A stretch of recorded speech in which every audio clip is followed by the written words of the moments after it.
इस खबर के प्रायोजक है श्री श्याम ITI NCVT से मान्यता प्राप्त electrician fitter electronics wireman diploma उपलब्ध 100% प्लेसमेंट की सुविधा पूरे उत्तर प्रदेश में सबसे कम दामों में सुविधा उपलब्ध। एक बार सेवा का मौका अवश्य दे। हमारा पता है कॉलोनी गेट के सामने राजघाट रोड नरोरा जिला बुलंदशहर। संपर्क सूत्र 95204 54767 90587 7293।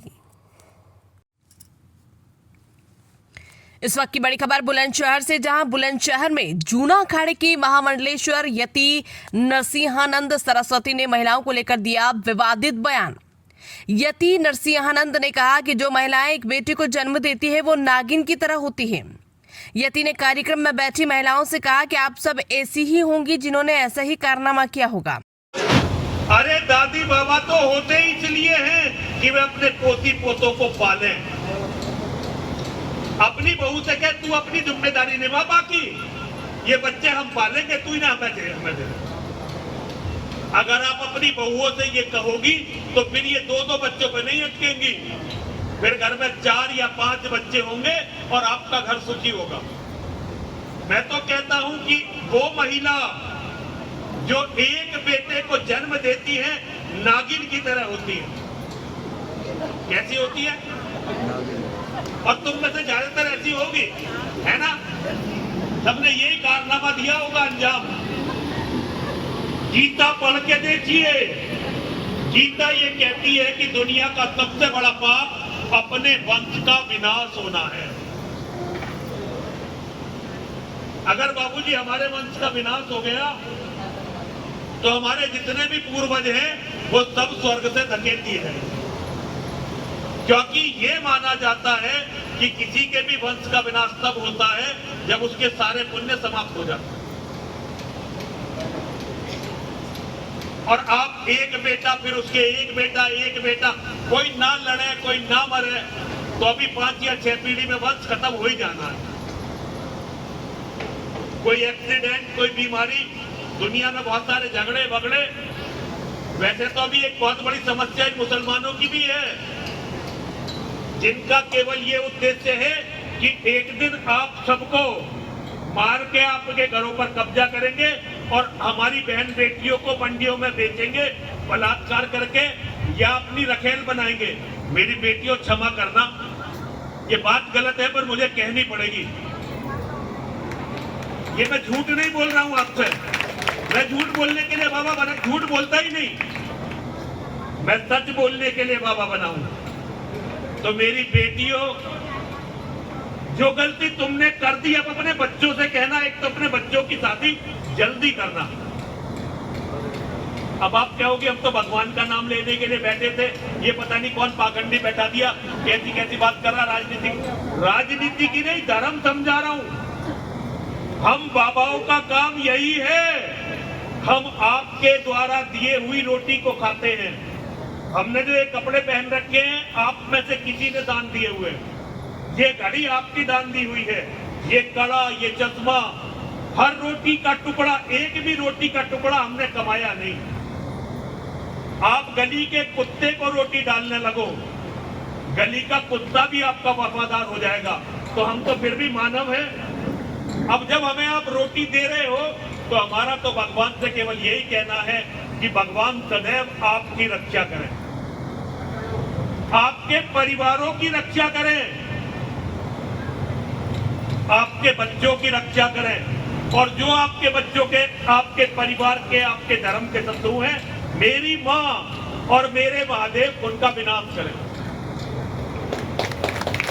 लेकिन केवल प्रार्थना से नहीं होता बेटा, कर्म भी करने पड़ते हैं। कर्म प्रधान विश्व रचि राखा, जो जस करी तो तत्फल चाखा, सकल पदार्थ है जग माही, कर्म हीन नर पावत नहीं। भगवान ने ये जो जन्म हमें दिया है, ये जो दुनिया बनाई है, ये कर्म करने के लिए बनाई है। और दुनिया में हर चीज है, अपने कर्मों से हम हर चीज को प्राप्त कर लेते हैं। लेकिन अगर हम कर्महीन हो गए तो हमें फिर कुछ नहीं मिलता। कर्महीन नर पावत नहीं, कर्महीन नर को कुछ नहीं मिलता।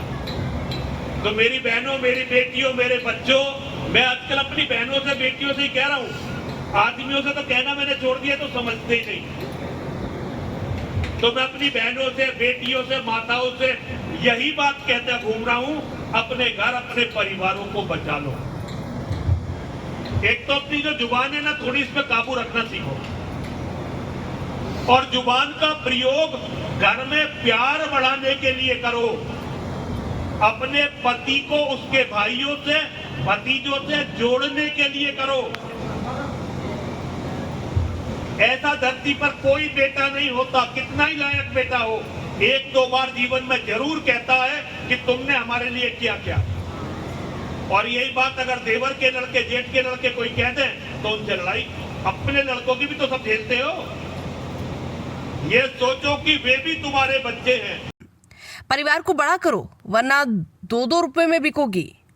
एक बेटे का पागलपन छोड़ो, कम से कम 2-3 बेटे और एक बेटी होनी चाहिए।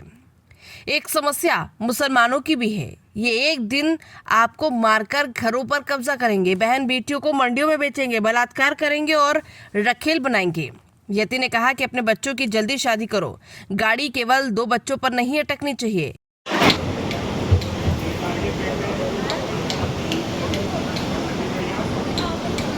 देवादिदेव भगवान महादेव शिव और जगत जननी की मां जगदम्बा के चरणों में नमन करता हूं। परम आदरणीय व्यासपीठ, उनके कारण मुझे आप सबके दर्शन हुए और मुझे कथा में आने का सौभाग्य मिला। आप सभी को बहुत बहुत आशीर्वाद देता हूं।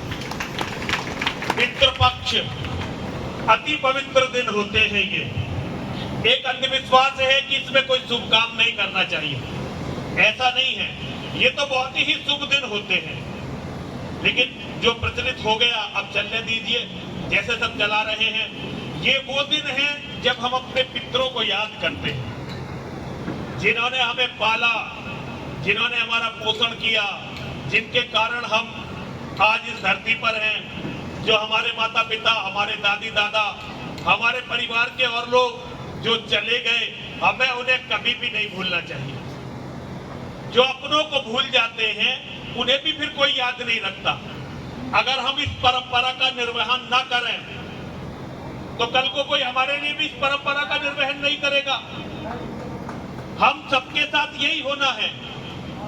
अगर हम अपने बच्चों को अच्छा संस्कार देते हैं, हम ये दिखाते हैं कि हम अपने पितरों का कितना सम्मान करते हैं, तो कल हमारी भी तो यही गति होनी है।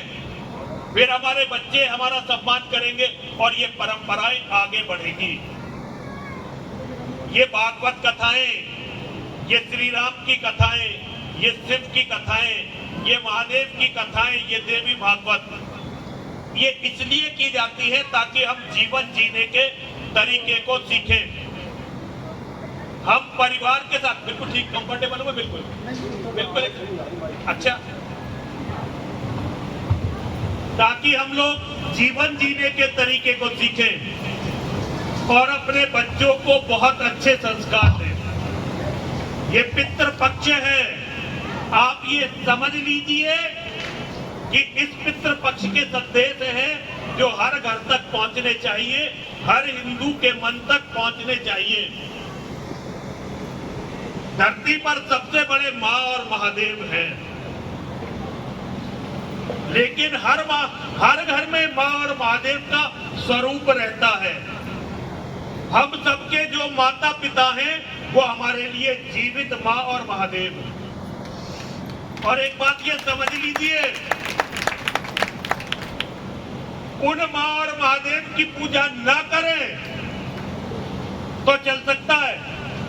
मैं ये नहीं कह रहा उनकी पूजा ना करो, उनकी पूजा इतनी जरूरी है जितना जरूरी है सांस लेना, लेकिन उनकी पूजा से भी ज्यादा जरूरी है अपने घर के मां और महादेव की सेवा करना, माता पिता की सेवा करना। जिसने अपने माता पिता की सेवा की, समझ लीजिए उसने धर्म के सबसे पहले कार्य को किया। और जिसने अपने माता पिता की सेवा नहीं की, अब वो और कितने ही धर्म के कार्य कर ले, वो कहीं नहीं गिने जाएंगे।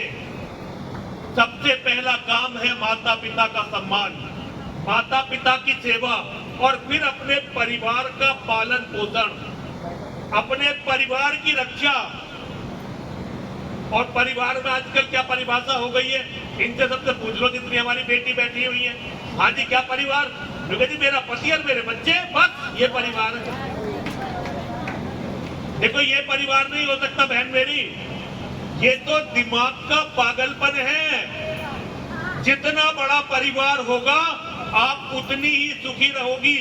परिवारों को बड़ा करो, पहले अपने माता पिता, सास ससुर, फिर तायसरे पीतसरे, फिर फूफस, फिर देवर जेठ, नंद, उसके बाद अपने बच्चे, उसके बाद देवर जेठों के बच्चे, नंदों के बच्चे। ये सब आपका अपना परिवार है। इसे अगर अपना परिवार नहीं मानोगी तो मेरी बेटियों आज लिख के रखो, 2-2 रुपए में बाजारों में बिकोगी जैसे पहले बिकी हो। तुम्हें ये बात और कोई नहीं बताएगा। देखो बहुत बुरी लगती है, लेकिन मेरा काम ही है। देखो घर में आप कितने अच्छा घर बनाओ, अगर उस घर में आपने टॉयलेट नहीं बनाया तो घर किसी काम का नहीं। तो अच्छी अच्छी बातें आपको व्यास जी बताएंगे, जो गलत बातें हैं, बुरी बातें हैं, जो व्यास जी नहीं बताएंगे वो मैं बताकर जा रहा हूं। अपने पूरे परिवार से मिलकर रहो, परिवारों को बड़ा करो, और एक पागलपन जो एक बेटे वाला है इसे छोड़ दो। हर घर में कम से कम 2 या 3 बेटे होने चाहिए, और बेटी जरूर होनी चाहिए।